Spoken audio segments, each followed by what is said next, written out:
बाकी बड़ी खबर आपको बताते चले, अतीक की पत्नी शाइस्ता परवीन भगोड़ा घोषित कर दी गई है। तो बड़ी खबर प्रयागराज से इस वक्त की, उमेशपाल हत्याकांड में फरार चल रही है शाइस्ता परवीन और ये बड़ी जानकारी, अतीक की पत्नी शाइस्ता परवीन को भगोड़ा घोषित कर दिया गया। तो लगातार अतीक की पत्नी शाइस्ता परवीन की तलाश की जा रही, लेकिन शाइस्ता परवीन तक पुलिस नहीं पहुंच पा रही है। ये बड़ी जानकारी, बड़ी खबर इस वक्त की प्रयागराज से आपको बता रहे, जहां अतीक की पत्नी शाइस्ता परवीन को भगोड़ा घोषित कर दिया गया है। उमेशपाल हत्याकांड के मास्टरमाइंड के तौर पर निकलकर सामने आई थी शाइस्ता परवीन।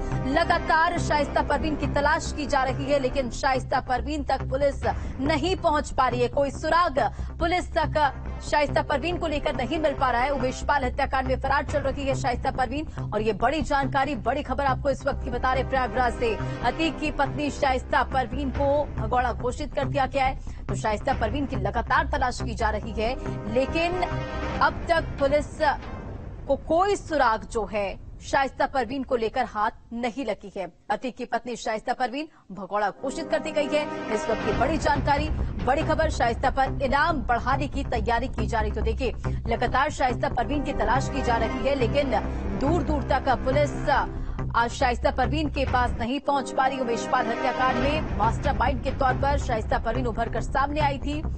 जब इस पूरे मामले को लेकर खुलासा हुआ तो पता चला कि शाइस्ता परवीन इस हत्याकांड को लेकर पूरी तरह से एक्टिव थी। तस्वीरें भी कुछ निकलकर सामने आई है शाइस्ता परवीन की और लगातार शाइस्ता परवीन की तलाश कर रही है पुलिस, लेकिन शाइस्ता परवीन तक पुलिस नहीं पहुंच पाई है। और ये बड़ी जानकारी इस वक्त की आपको बता रहे, बड़ी खबर प्रयागराज से इस वक्त की, अतीक की पत्नी शाइस्ता परवीन को भगोड़ा घोषित कर दिया गया। 50,000 की इनामी है शाइस्ता परवीन और इनाम बढ़ाने की भी बात सामने आ रही है। शाइस्ता परवीन को भगोड़ा घोषित कर दिया गया है। शाइस्ता पर इनाम बढ़ाने की तैयारी है। आपको बताते चले, 50,000 की इनामी है शाइस्ता परवीन। ये बड़ी जानकारी, बड़ी खबर इस वक्त की प्रयागराज से आपको बता रहे संवाददाता मानवेंद्र प्रताप सिंह अधिक अपडेट के साथ जुड़ गए हैं। मानवेंद्र, ये बड़ी खबर इस वक्त की, अतीक की पत्नी शाइस्ता परवीन भगोड़ा घोषित कर दी गई है, क्या कुछ अपडेट?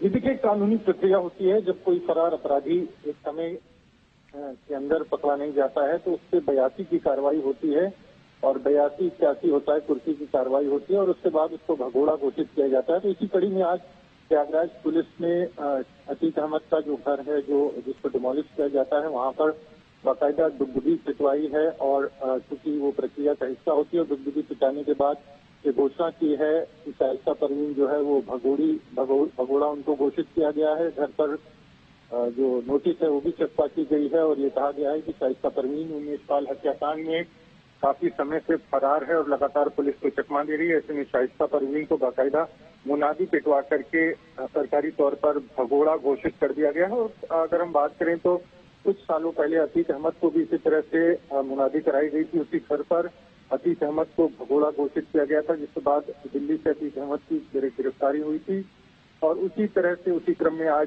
शाइस्ता परवीन को भी भगोड़ा घोषित किया है और शाइस्ता परवीन के घर पर बाकायदा इसकी नोटिस भी चस्पा की गई।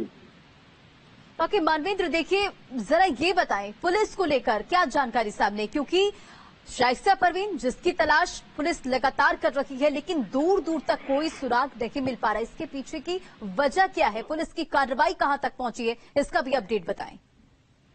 ये देखिए, शाइस्ता परवीन एक पर्दानशी महिला है और लोग बहुत चेहरे से शाइस्ता परवीन को पहचानते नहीं। हालांकि बाद में तस्वीरें भी सामने आ गई थी, लेकिन पर्दानशी होने के चलते और प्रयागराज सहित देश के तमाम जिलों में, अलग अलग राज्यों में जो अतीक अहमद का नेटवर्क है, उसी नेटवर्क का इस्तेमाल शाइस्ता परवीन लगातार कर रही है। शाइस्ता के साथ जो एक शूटर है साबिर, उसको भी बताया जाता है कि वो भी शाइस्ता परवीन के साथ है और शाइस्ता परवीन की छुपने में मदद करता है।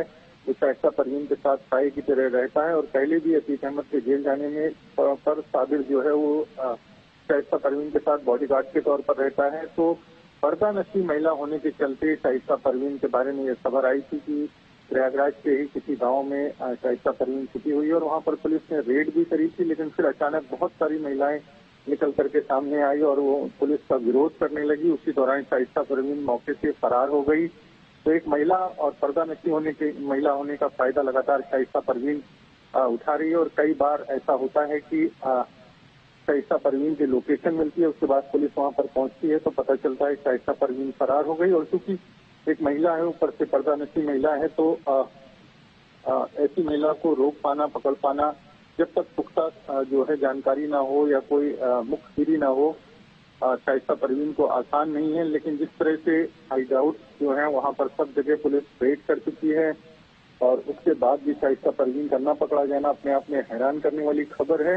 लेकिन इसी तौर पर अतीक अहमद के कुछ ऐसे ठिकाने हैं, कुछ ऐसे गुर्गे हैं, कुछ गैंग मेंबर हैं, कुछ सहयोगी हैं, जिसमें तमाम लोग थे, तमाम जो नाम सामने आए थे, बिल्डर से लेकर नेता से लेकर के व्यवसायी और डॉक्टर, ऐसे तमाम लोग हैं जहाँ शाइस्ता परवीन किसी भी घर में रह सकती है। और क्योंकि वो इद्दत की जो एक मियाद थी वो भी पूरी हो चुकी है, ऐसे में अब शाइस्ता परवीन के को पकड़ना शायद पुलिस के लिए उतना मुश्किल नहीं होता। लेकिन शाइस्ता परवीन लगातार, क्योंकि एक तरह से गैंग का लीडर घोषित कर दिया है पुलिस ने, और ये बताया गया है कि अतीक अहमद के जेल जाने के बाद जो अतीक अहमद का इंटर स्टेट गैंग है IS 227, उसका संचालन शाइस्ता परवीन ही कर रही थी।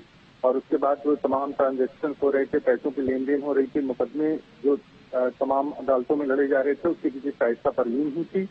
लेकिन पुलिस शाइस्ता परवीन को पकड़ने में नाकाम रही है। पुलिस शाइस्ता परवीन के साथ साथ शूटर साबिर और अरमान को भी नहीं पकड़ पाई है।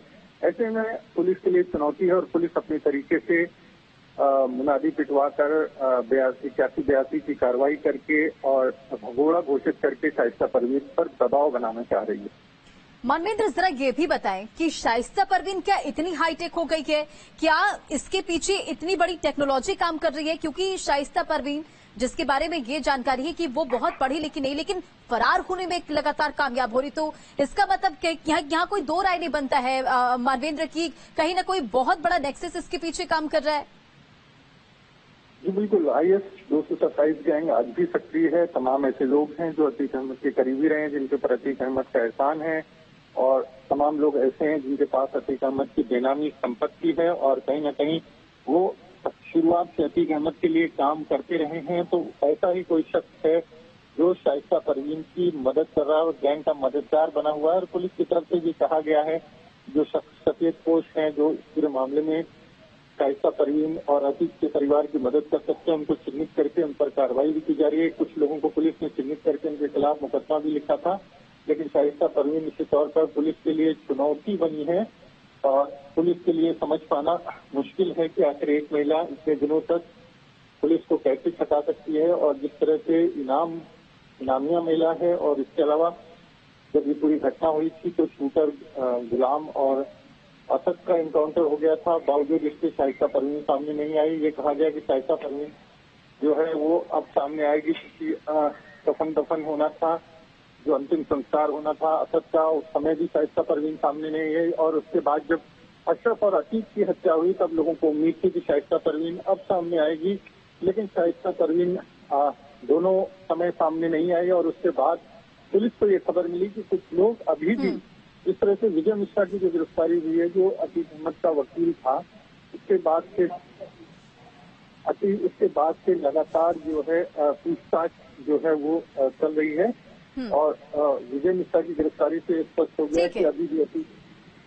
ठीक है मानवेंद्र, इन तमाम जानकारियों के लिए बहुत बहुत शुक्रिया।